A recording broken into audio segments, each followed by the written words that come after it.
Hi everybody, welcome to Mrs B's Women of Troy / Ventures in Legoland.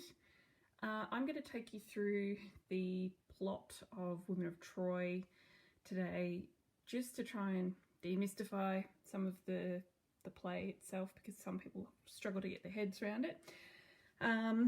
You can see I've been having a bit of fun with Lego. I haven't done it with Lego in a long time, so bear with me. I've stolen some of my kids' stuff, and this is sort of the best I can do. Alright, so first of all, I've got the setting of, this is Troy, this is the ruins of Troy here, and you've got the Trojan horse, don't judge me, it's all I had. Got the women of Troy over here, and then I thought I'd put a couple of bats in just because, you know, coronavirus. This is the foreshore, and then this sad little boat down here is the only boat that I have to represent the Greek boats. But anyway, we're using our imagination.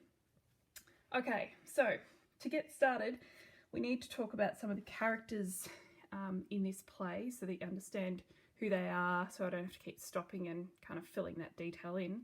I have made this is Poseidon with his little trident. Okay, he's the god of the ocean. So this is Athena. She's the goddess of war. She was also a really important goddess to the Greeks. She sided with them in the Battle of Troy. The Greeks, their capital is named Athens, which is based off Athena's name. So you can see how important she was to them. And that all becomes important at the start of the play. So we'll talk more about her in a minute. And then we've got Hecuba. Now, Hecuba was the Queen of Troy. Troy now fallen means she doesn't really have a role. And one way you can remember her, Hecuba, she was a heck of a queen. I know their names are a bit weird, so I'm going to show you some ways to kind of keep them in mind. So she was a heck of a queen, Hecuba. Then we have Cassandra, who is Hecuba's daughter. And one way you can remember Cassandra's name is that she is seen as crazy by everyone. So crazy Cassandra. You can think about it that way. It might help to keep her in mind. Then you've got Andromache now, and she's holding baby Astyanax. Don't judge me, it's the best I could do. And Lego people don't hold babies. So Andromache, you could think about her name. She's the daughter-in-law to Hecuba. You could think about her name as being sort of drama queen Andromache, because she does have a fairly full-on reaction to everything that's going on around her. So you could kind of think about, yeah, Andromache, drama queen. And then we have Talthybius. Talthybius is a soldier, and he is a messenger for the Greeks. He comes and tells the women of Troy what's going on. He talks to Hecuba. You can remember his name because Talthybius, he's telling people things. Then we have Menelaus. Menelaus is the king of Mycenae, and he is also Helen's husband, who is the woman that everybody went to war over, basically. So he turns up and is the guy that's demanding his wife back. He thinks a fair bit of himself, so he's the man. He's Menelaus, if you want to think about him that way. And finally, I have Helen. Now, Helen, I put a crown on her because when she turns up in the play, and she's got a little necklace on everything, when she turns up, Hecuba has a go at her for being decked to the nines. So I'm going to leave that crown on her just so you can see. But she was reported also to be one of the most beautiful women in the world. So here she is. And I don't really think you need a way to remember her because, you know, it's Helen. She's the one that everybody went to war over. So they're going to play out for you now a brief plot of Women of Troy. All right, first of all, we have, as we open in the parode or the prologue, we've got, I'm going to see if they'll actually stand up here for me because Lego's hard, man. Okay, on a hilltop overlooking the ruination of Troy after the battle, you have in the background there Poseidon and Athena. Now, they're overlooking everything. They can see the destruction that's been caused to Troy. And you'd think Athena would be happy about this because that's what she wanted. She was backing the Greeks the whole way. But she's actually really angry, and she's called on her uncle, Poseidon, to come and listen to her rant because the Greeks, when they stormed Troy, they desecrated her temple. Now, you might be thinking, what the heck were they doing with, why did the Trojans have a temple to Athena in their city when she's sort of revered by the Greeks? Well, it's a bit like what we have in every country around the world. You know, there's usually temples to Muslims, there's Christians, there's, you know, and then the various sects or areas of Christianity like Uniting Church, Catholic, then you've got Jehovah's Witnesses, etc. So everybody kind of has their own church they can go to. And it was the same for this period of time in ancient Greece as well. Every god would have had a temple in any major city that people could go and worship because people would have had favourite gods and goddesses.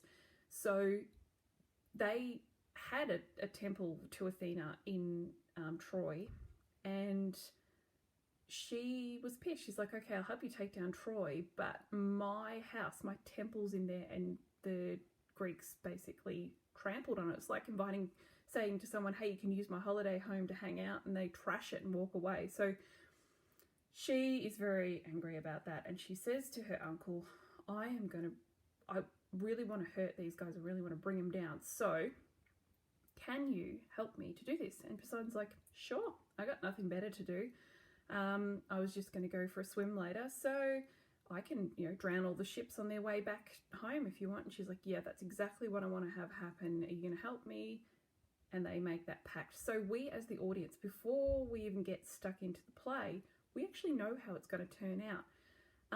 So why would you then watch the play? Well, it's not so much what's going to happen to the Greeks on the other side of this, but what happens to the women of Troy in the aftermath of the war. And we know from hopefully all the pre-reading and stuff we've done that Euripides did this to focus on those innocents, those people who are damaged the most by war but have the least to say about it. So next we have these guys, the god and goddess Athena and Poseidon, take off, and then the play cuts to Hecuba lying on the floor, on the ground in front of the ruin of Troy. And you know, Lego people, they don't lie very delicately, but she's in a crumpled heap on the ground. She's sobbing because her magnificent city, her magnificent civilization has been brought to the ground, and she's weeping and crying. And the women of Troy are with her, and they're trying to hold her up and trying to get her to sort of stand, and they can see how upset she is, and they are just as upset because everything that's happening to her is also an echo of what's happening to them. Her son has been killed, her husband's been killed, and she doesn't know in the chaos what's actually happened to her other children. So she's got Polyxena and Cassandra, her daughters, doesn't know where they are, doesn't know where her daughter-in-law Andromache is.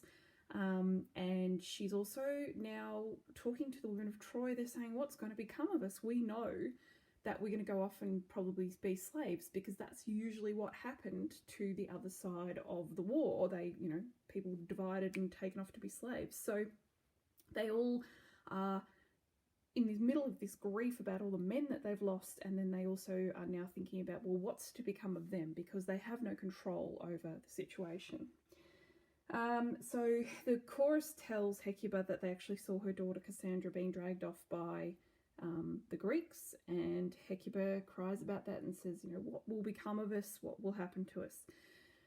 So in that question of what will become of us, what will happen to us, we've got our messenger Talthybius, and he comes over and he says to Hecuba, hi, I'm Talthybius. this is what's going to become of you. I'm going to bring you messages from my captains, or, you know, the people in charge, and I'm going to tell you where everybody's going.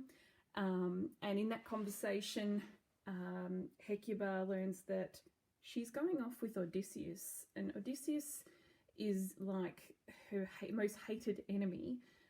So to go to his house is a massive insult, a massive blow. She's gone from the peak of existence, being a queen of a wonderful civilization, to the lowest of the low.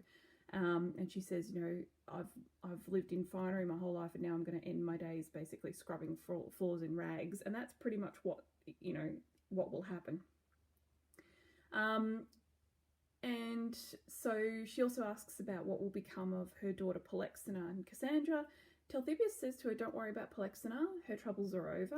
That will become important later on. So, but he does say Cassandra has been picked for Agamemnon, and Agamemnon is Menelaus's brother. Now, Hecuba loses it at this because Cassandra's supposed to be an untouchable virgin.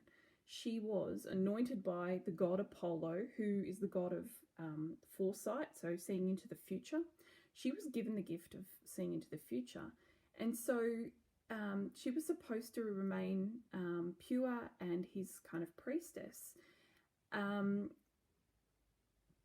But if she goes off and marries Agamemnon, or he takes her home to his bed, then obviously that's not going to be the case. So the thing about Cassandra also is that Apollo blessed her with this knowledge of the future, but then he said, oh, I want to sleep with you, and she sort of went, well, no, that's not going to happen. So he cracked it. God Apollo cracked it. He said, fine, you can see the future, but I curse you that even when you see the future, no one's going to be able to believe you about it. So everything that comes out of Cassandra's mouth, the audience knows it's true, but nobody will actually believe her. And of course, it probably sounds like a lot of the stuff that comes out of her mouth is crazy if that's the case. So her whole life is this, you know, curse. Anyway, so as they're talking about what's going to become of Cassandra, Cassandra dances, and she's carrying 2 torches in her hand. Come on, Cassandra, stand up, it's your moment. Okay, so she's carrying 2 torches in her hand, dancing around. Now, the torches are significant because, well, one of the symbols throughout Women of Troy is flame and fire, but it's important because those 2 torches are something that a woman would carry in celebration for her wedding, which her mother remarks is really weird and is further proof to her mother that Cassandra's lost her mind, because Cassandra's dancing around saying, be joyous, I'm about to get married, I'm going, you know, to my wedding day. And Hecuba is saying to her, oh, you poor child, you know, you've slipped further into insanity because you're dancing around about the happiness of going off with this enemy. And Cassandra's answer is, well, you should be thrilled because I'm going to go and I'm going to destroy the Greeks. Like, by Agamemnon taking me home, I am going to be more of a destructive force than Helen ever was to us. And she knows this because she knows that they're going to be wiped out on the ocean. But, you know, even if they weren't, she had plans. She's like, I will go and I will make sure I destroy that community as much as possible, that civilization. And Hecuba thinks, oh, you know, Cassandra's lost her mind, she's crazy. She cries more about the fact that her child's got no idea what's going on, and yet Cassandra's got complete clarity about what's happening. And then Cassandra says to her, look, you know what, even though what we had was horrible, you should think about this, mother, that we waged a war, but we waged it at home. So everything that we did, all of our men, they fought their battles, but at night they came home and they went into their bed and they slept in their own house. They, you know, were able to kiss their wife, their children, their families expanded. Civilization that they were a part of largely continued, even with the threat of the Greeks at their gates. So they, you know, they largely had a decent life, really, whereas the Greeks who were camped on their shores, they're living in tents off boats, and they have not seen their families in 10 years. So who's really suffered the most through this? Yes, Troy lost, but they didn't suffer really as much as the Greeks did for 10 years prior to that. And that's Cassandra's wisdom to her mother as she takes off, and basically also with the threat of what she's going to do to the Greeks further.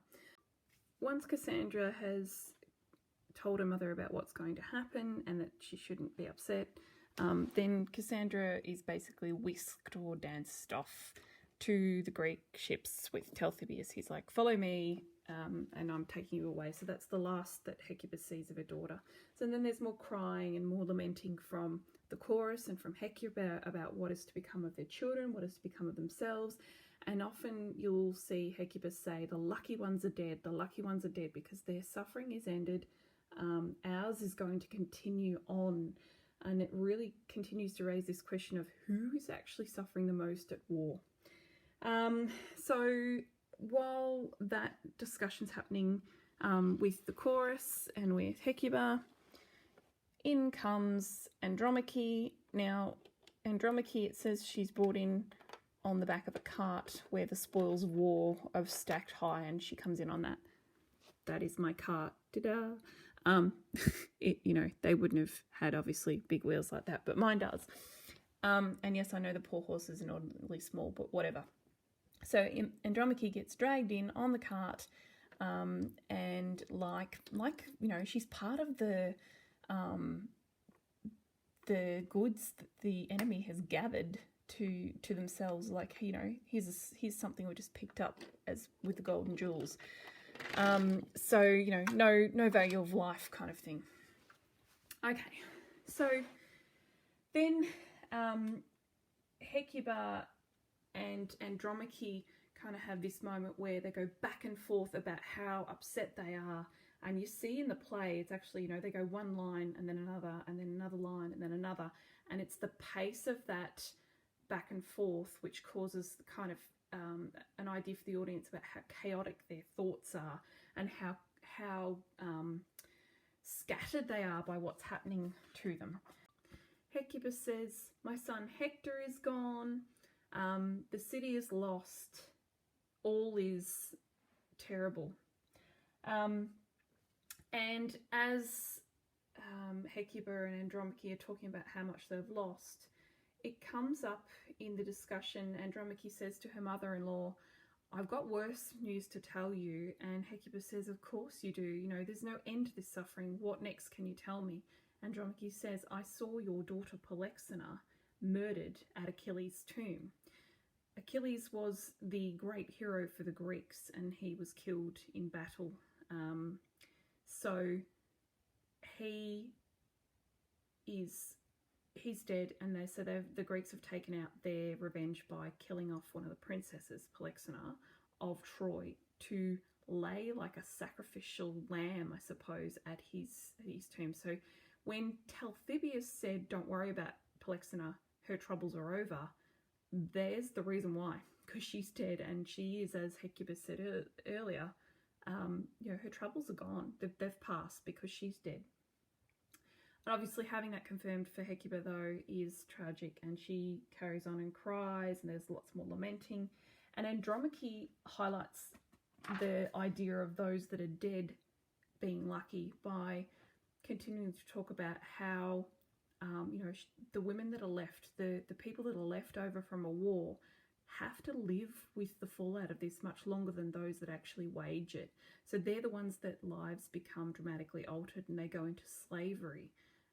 They are the ones that are damaged irreparably by what's going on. The people that are dead, in Andromache's point of view, are much better off, because they can escape ever having to adapt and become slaves and be mistreated. In her mind, they've gone to their equivalent of heaven, and so they're escaping this terrible lot. And there's obviously more tragedy to come. Next thing you know, Talthybius comes back onto the stage, and he comes very reluctantly, and because he has some pretty awful news to tell Hecuba and Andromache. he basically can't say it. He's that shaken up by it, but it's his job. So with Hecuba and Andromache saying to him, well, come on, tell us one more tragic thing. How much worse can it be?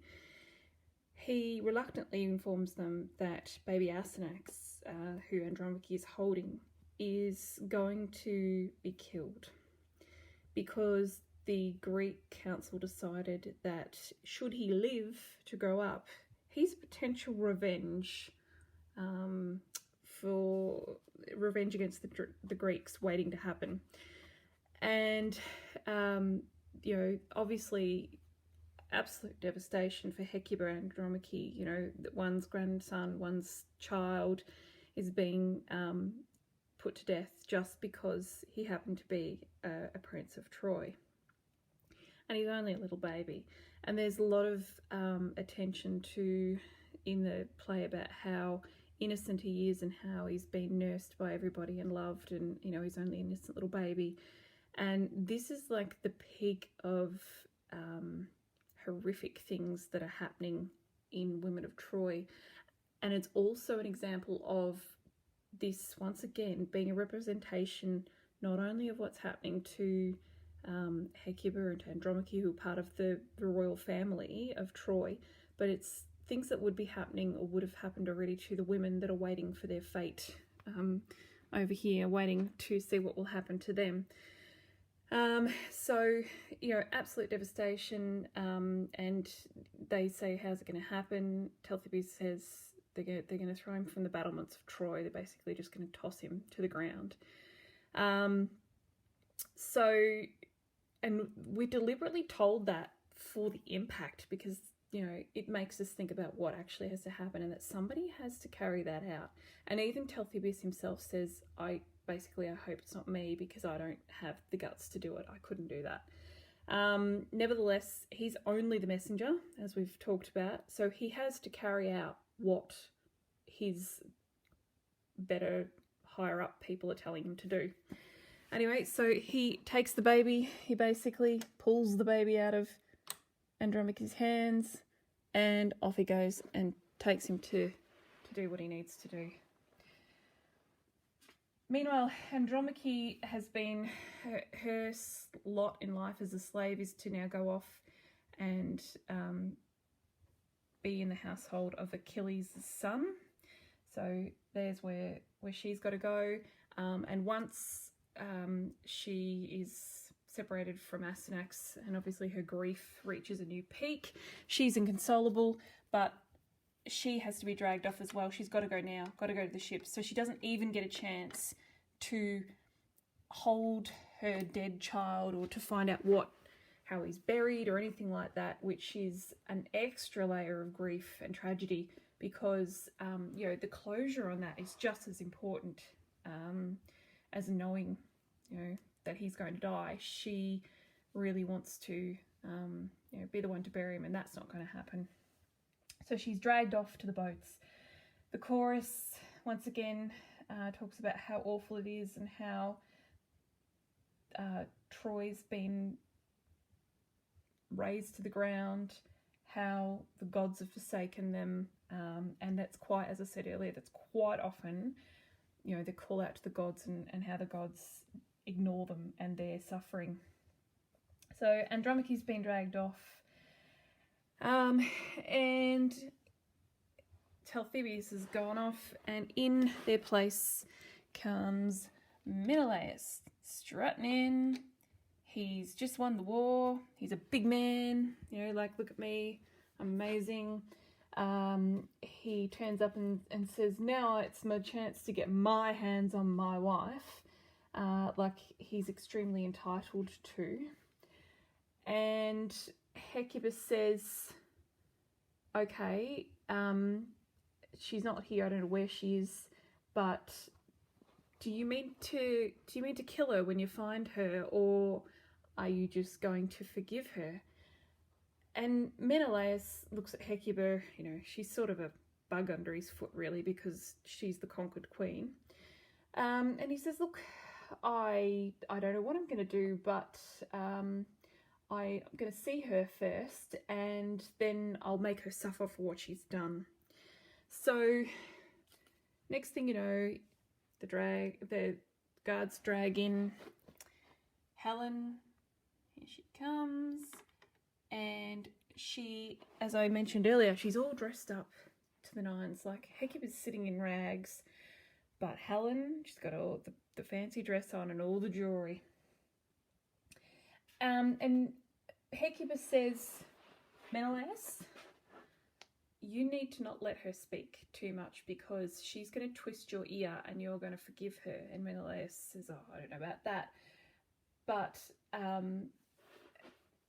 Helen says to Menelaus when she turns up, give me a chance to defend myself, straight up. And so he says, oh, I don't know, maybe I will let you talk, maybe I won't. And Hecuba says, well, if you're going to let her try and defend herself, then I get to say something in return. And Menelaus says, oh, you know, you're asking for a big favour here because technically you're my enemy and now you're one of our slaves. But nonetheless, that's how it plays out. So Helen speaks to Menelaus and says, you know, you've never even bothered to think about my side of the story. I was dragged out of my home while you were away by a prince from another country, which happens to be Hecuba's son. And, you know, what was I to do? Was I to yell for help? No one would have heard me. And, you know, I'm just a woman alone in the world, which technically she is. And women had no power. So what was I supposed to do to try and protect myself, to try and seek assistance? And you know, it was hard for me too. What if I'd wanted to come home and I couldn't? She goes on and on about how she's been hard done by, and the gods have actually put her in a really tough position because she was gifted to Paris as a reward, and so everything's out of her control. It's not Helen's fault, it's everybody else's fault. And in some respect that is true, because, you know, she is a woman in ancient Greek times. She has no power. She has to do what everybody else says. But then Hecuba comes back with a counter argument to this. She says, right, you've had your chance, now let me speak. And she says, you could have run away multiple times, Helen. I offered to help you and we could stop this war, but you wouldn't leave because you wanted my pretty son over this old guy, Menelaus. And not only that, but look at you. If you were really upset about what had happened, you would have turned up in rags with your head shaved, and, you know, you would have torn at your skin because you were in that much grief. If you were really sorry for what had happened, you would have sought your husband's forgiveness, not turned up in all your finery, sashaying, you know, onto the stage, basically. So Menelaus hears them both through and he says, all right, you know what, I think Helen might be playing me for a bit of a fool. And I'm going to take her home and I'm going to let the people of Greece decide what they're going to do with her. Now, Hecuba's comment to Menelaus is, don't put her on the same ship with you, because if you do, you'll just fall under her spell again. And he's like, right, yep, good point. I'm going to take her home. We're not going to be on the same ship. And so in that respect, Hecuba feels a little bit better about what's going to happen with Helen, but at the same time, she is also wary of the fact that Helen might weave her spell again because she's put these other men under her spell the whole time. So it's a risk, but she feels like she might have done something to get some revenge on Helen for what she sees as being mostly her fault. Okay, so Menelaus and Helen go. Menelaus takes Helen, off they go to the boats, heading home. We of course know, as per Cassandra and as per Poseidon and Athena at the start, that they're not going to get home anyway because their boats are going to be drowned at sea. They're all going to be drowned. But for the most part, we're looking at it from the women of Troy's point of view, and we expect that they're getting on the boats and going home. Then, after Menelaus disappears with Helen, back comes Talthybius with baby Astyanax. Talthybius comes back in carrying the body of baby Astyanax, and he brings with him Hector's bronze shield, which is a symbol throughout the story, but it's a really important symbol where the baby Astyanax is concerned as well, because you've got this item that's protected him and his whole country, his whole civilization, that is now the very thing that cradles him in death. So he's not actually being protected by it anymore. It's kind of a little bit of an irony. So Talthybius brings back baby Astyanax. He says Andromache didn't have a chance to bury him, but she did ask if he could be, buried with his father's shield. And he's had enough sympathy and foresight, even though technically Astyanax is his enemy and Hecuba is his enemy. He's had enough sympathy to wash baby Astyanax in the river before bringing him back, because, the poor baby's been thrown from the battlements, and obviously there would have been blood, etc. So he's wiped the baby down and cared for the body, which is really important in a lot of cultures, the care for a body after death. So the fact that he's done that for his enemy shows great empathy on Talthybius' behalf, and that he's not a total monster. And in some cases, the soldiers are just doing what they've been told to do. So it really shows the humanity for those people that sometimes don't want to carry out the choices that those people in power are making them enact. So then Talthybius gives baby Astyanax to Hecuba, and Hecuba cuddles Astyanax. She cries over the fact that he's so little, that he's so innocent, that his life has been taken away from him so quickly and it's all out of his control. She says that she can't believe that the Greeks are so, cowardly as to be afraid of a baby. But, possibly if things were turned around, the same choices might have been made on the other side. And she talks to him about, your poor little would-be king. Once he would have been king eventually had Troy still stood. It's no longer. He's just a little baby. And she talks about his little... So there's a lot of kind of gazing at him, at his little face. And it's a really heart-wrenching part of the whole play, the fact that she's got to bury her own grandchild. So she puts him on her son's shield, the very shield, as I said, that protected the town, because her son Hector was one of the greatest warriors of Troy. And she talks about how the shield is, it's polished, where Hector's beard has brushed up against it when he's held it up towards his face to protect himself. Like, that's how often it's been used.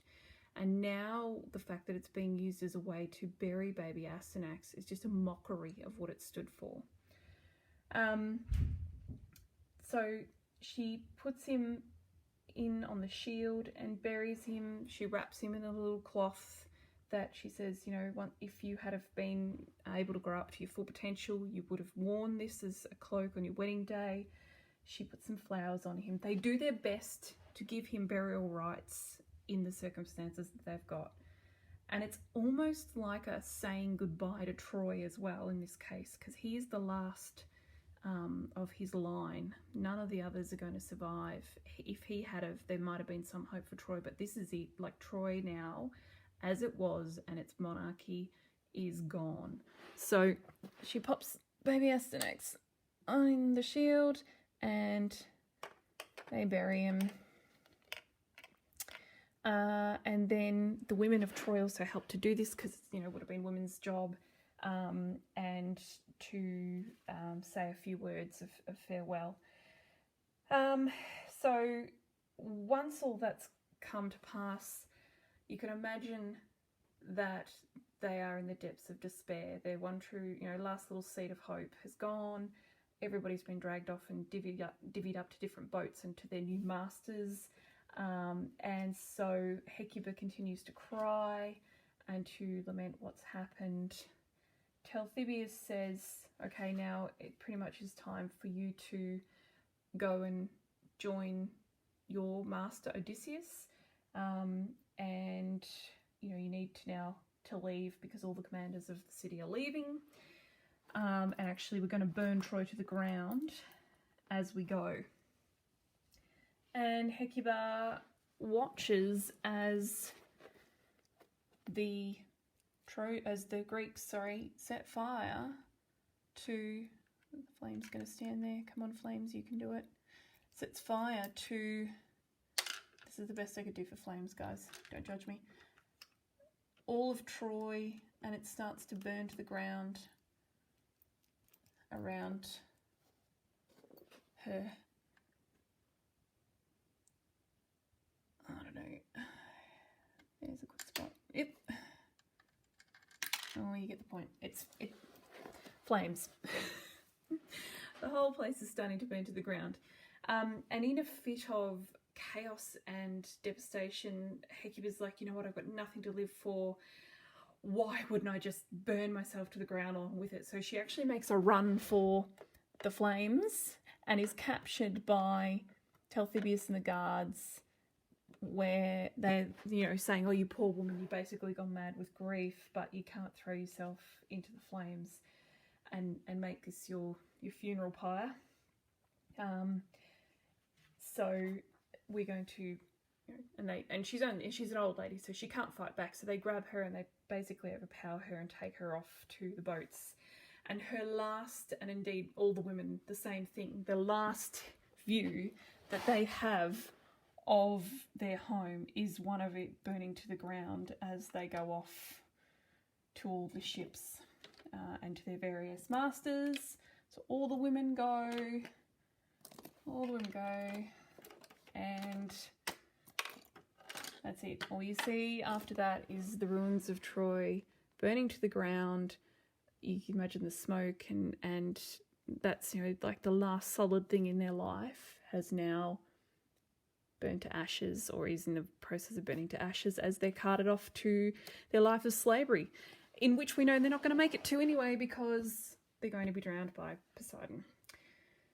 That's it, really. That's the plot, and in a nutshell. And if you look at your notes clearly, you'll see technically there's sort of 5 stages of Women of Troy. The Stasimons, or the scenes, go Hecuba, then Cassandra's fate, Andromache's fate, Helen's fate, and then you've kind of got Astyanax and Hecuba in the last part, where we call that the denouement, where it basically untangles at the end. So really it's five sections, and if you can remember those 5 sections with those kinds of characters in mind, then it hopefully would be a bit clearer. I think I'll leave it there. I hope you've enjoyed my little Lego play of Women of Troy. I would get all the actors to come back and bow, but Lego is just really not that cooperative. So without further ado, I will say goodbye. Thank you for joining me on my Lego adventure.